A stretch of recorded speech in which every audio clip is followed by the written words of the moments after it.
Hello, Ludes. So, bicep tayo ngayon. So, ito yung 50 kilos, 110 lbs.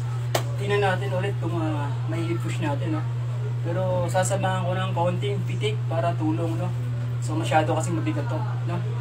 Kaya, konting pitik para may umangat siya. Okay? Tingnan natin kung kailan tayo. Wow! Sabi!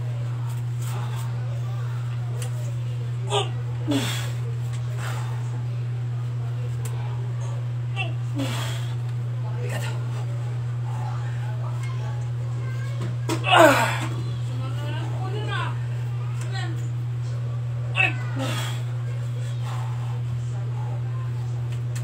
Six up.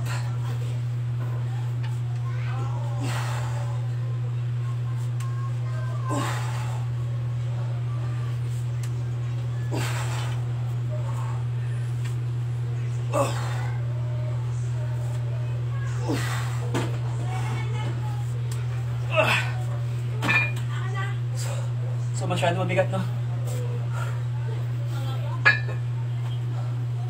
So sasama ko ng 14 kilos, 7 kilos, 7 kilos.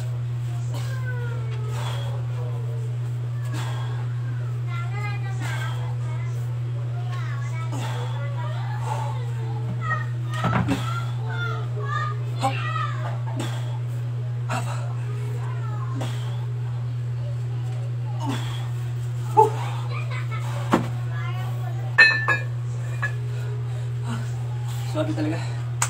So napakabigat ng 50 kilos. So hindi natin i-reps na maayos to. So kailangan ng konting pitik para mas matulungan siya, no? May angat. Okay, so thank you, Lutz.